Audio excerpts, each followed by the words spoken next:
आज है 5 सितंबर 1980 और कल का दिन मेरे लिए सबसे बुरा दिन रहने वाला है, जिसे मैं बहुत ज्यादा प्यार करता हूँ। कल वो किसी और की होने वाली है। मैंने उन्हें बताया था कि मेरी सरकारी नौकरी हो चुकी है, बस ज्वाइनिंग लेटर आना अभी बाकी है। लेकिन ज्वाइनिंग लेटर जब तक नहीं आता है तब तक कोई मेरा विश्वास नहीं करेगा। इसमें उनकी गलती भी नहीं थी। एक बार मैं दूसरे जॉब के लिए रिजेक्ट भी किया जा चुका हूँ। अब मेरे सामने घुट-घुट कर जीने के अलावा कोई दूसरा चारा भी नहीं था। अचानक खबर आई कि मोहल्ले के टेलीफोन बूथ पर मेरे लिए कॉल आया है। कुछ बुरे की आशंका को सोचते हुए मैं गांव के फोन बूथ पर गया और जाकर रिसीवर कान को लगाया। हेलो। हाँ, क्या आप सोमनाथ बोल रहे हैं? हाँ, आप कौन बोल रहे हैं? मैं पोस्ट ऑफिस से बोल रहा हूँ। जी कहिए। आपके नाम की एक चिट्ठी आई है। इसको देखकर यही पता चल रहा है कि ये आपका ज्वाइनिंग लेटर हो सकता है। ये खुशी की खबर सुनकर मेरी आंखें खुद भर आई थी। मैं क्या कहूँ, मैं क्या बोलूँ, कुछ समझ नहीं आ रहा था। यह आषाढ़ माह की एक शाम थी। मेरी आंखों के साथ साथ मूसलाधार बारिश भी बाहर शुरू हो गई थी। मुझे अभी निकलना होगा उनके पास जाने के लिए। हेलो, अभी बहुत तेज बारिश हो रही है, बिजली भी चमक रही है। बारिश रुकते ही मैं चिट्ठी लेकर आपके पास आ जाऊंगा। मैंने खुशी में जवाब दिया, नहीं नहीं, मुझे चिट्ठी अभी तुरंत चाहिए। अच्छा, आपकी चिट्ठी आपको मिल जाएगी। मैं बैठकर चिट्ठी का इंतजार करने लगा। मुझे 2 घंटे हो गए थे इंतजार करते करते। बारिश बहुत तेज हो रही थी। इरिटेट होकर मैंने फिर से पोस्टमैन को फोन किया। हेलो दादा। क्या हुआ, आप इतनी देर क्यों कर रहे हैं? मुझे माफ कीजिएगा, क्या आप अपनी चिट्ठी कल ले लीजिएगा मुझसे? अजीब आदमी हो यार आप। मैंने आपको बोला कि मुझे चिट्ठी आज ही चाहिए। एक्चुअली दादा, ये कहना था कि मेरा घर जाने का टाइम भी हो गया है और मेरे घर में कुछ अर्जेंट काम भी है, इसलिए कल की बात कह रहा था। ये मौका मुझे बहुत ही मुश्किल से मिला था, इसे मैं खो नहीं सकता था। अगर मैं आज नहीं गया तो मैं उसे कभी भी पा नहीं सकता था। देखिए, ये चिट्ठी मेरे लिए बहुत जरूरी है, इसके लिए मुझे जो करना पड़ेगा मैं करूंगा। अरे आप मेरी बात क्यों नहीं समझ रहे हैं? बाहर बहुत बारिश हो रही है, तूफान आया है, बिजली भी चमक रही है। ऐसे में अगर मुझे कुछ हो गया तो मेरी फैमिली का ख्याल आप रखेंगे? आप बताइए, रखेंगे क्या मेरी फैमिली का ख्याल? आप गजब पोस्टमैन हैं। और कितने ना आने के बहाने ढूंढोगे आप? अगर आपको कुछ हो गया तो मैं सब कुछ देख लूंगा और कुछ होगा नहीं आपको। ना बाबू, आपको वादा करना होगा। आप तो बहुत परेशान करने वाले आदमी निकले। आप जल्दी से लेटर लेके आइए, मैं बस स्टैंड के पास खड़ा रहूंगा, वहीं लेकर आइए। मैं जानता था कि बाहर बारिश और तूफान है, लेकिन मेरे पास कोई ऑप्शन भी नहीं था। मैं जल्दी से घर गया और बैग पैक करने लगा। उसके बाद जल्दी मैं बस स्टॉप पर पहुंच गया, लेकिन पोस्टमैन का कोई पता नहीं था। 45 मिनट तक उसका इंतजार करते करते मेरे सामने से शहर जाने वाली बस भी गुजर रही थी। तभी मैंने सुना, बाबू, ये लो अपनी चिट्ठी। क्या इंसान हो यार तुम। आप जानते हो आपकी वजह से मैं शहर जाने वाली आखिरी बस मिस कर देता था।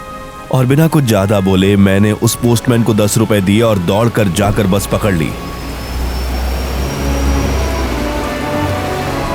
मैं दौड़ते हुए बस पे चढ़ गया और एक कोने की सीट पकड़कर मैं वहां बैठ गया। बस बहुत तेज गति से आगे बढ़ने लगी। इसके बाद वैसा ही हुआ जैसा मैं चाहता था। उसके घर वालों ने मुझे एक्सेप्ट कर लिया और हम दोनों की शादी बहुत अच्छी तरीके से हो गई। इस तरह 5 साल गुजर गए। मैं अब 2 बच्चों का फादर हूँ। मैंने अपनी तरफ से उन्हें कोई भी कमी नहीं देखी है, लेकिन वो दिन ब दिन कमजोर होते गए, बीमार होते गए। मैंने कई वैद्य, कई डॉक्टर को दिखाया, लेकिन कोई भी इलाज ना मिला। मैं बहुत ही परेशान होने लगा। एक पिता होते हुए अपने बच्चों को बीमार देखना, ये मेरे लिए बहुत ही कष्ट वाली बात थी। मेरी मनोदशा बहुत ही ज्यादा खराब थी। तभी मेरे ऑफिस से मेरे पास एक फोन आया।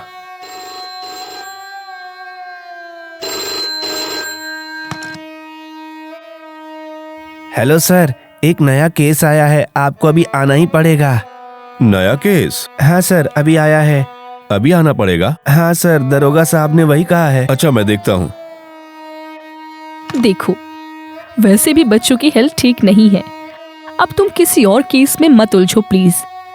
जैसे भी हो, पहले इन्हें ठीक करना होगा। ओके, मैं देखता हूँ क्या कर सकते हैं। ये बोल के मैंने सर झुकाया और आगे की तरफ बढ़ गया। मैंने एक आवेदन पत्र लिखा छुट्टी के लिए अपने ऑफिशियल को। डॉक्टर और वैद्य को दिखाते दिखाते और 15 दिन गुजर गए थे। उन्हें क्या हुआ था किसी भी डॉक्टर को यह पता नहीं चल रहा था। बस वो ये कह रहे थे कि इसका इलाज नहीं होगा। सुनो, तुम अपने विलेज के उस साधु बाबा के बारे में बताते हो ना, चलो ना हम वहां चलते हैं, एक बार लास्ट ट्राई करके देखते हैं। उस बात पर मैं तुरंत अग्री हो गया और तुरंत गांव के लिए हम दोनों निकल पड़े। 5 घंटे बाद मैं गांव के घर पर पहुंच गया था। गांव के घर पर उन्हें छोड़कर मैं बाजार गया और बहुत सारी चीजें उनके खाने के लिए लाया। उनको भूख तो बहुत तेज थी, लेकिन वो खा भी नहीं पा रहे थे। मेरे बच्चे उस दिन बिना खाए ही बिस्तर पर जाकर सो गए थे। चिंता में मुझे नींद भी नहीं आ रही थी। कितनी कोशिशों के बाद भी मैं अब असफल रहा था। मैं लेटे लेटे बस यही सोच रहा था कि कब मुझे अचानक से नींद आ गई। सोते ही मेरे कान में किसी के रोने की आवाज आई। समय लगभग रात के 2 बज रहे थे। मैंने मुड़ के देखा, रोते रोते उन बच्चों के मुंह से खून निकल रहा था। इससे पहले मैं इस परिस्थिति में कभी भी नहीं पड़ा था।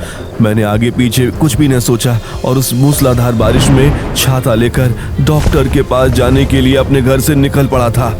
मैं एक खेत पार करके दूसरे खेत की तरफ बढ़ रहा था। अचानक से तेज हवा से मेरी छतरी उड़ गई। मैंने देखा इतनी तेज बारिश कभी नहीं हुई थी। मैं पेड़ के नीचे जाकर छुप गया। डॉक्टर का घर यहाँ से 2 माइल दूर था। नहीं, और देर नहीं कर सकता, मुझे अभी निकलना पड़ेगा। ये बाबा, सब कुछ अच्छा तो है ना? आवाज सुनते ही मेरा खून ठंडा हो गया था। मैंने पीछे मुड़कर देखने की कोशिश की। ये क्या? ये तो वही पोस्टमैन है। हाँ, बस ठीक ही हूँ। आप तो ठीक ही रहेंगे बाबू। आप अचानक यहाँ किसी को चिट्ठी देने जा रहे हैं क्या? चिट्ठी? मेरी आखिरी चिट्ठी तो आप ही के पास गई थी बाबू।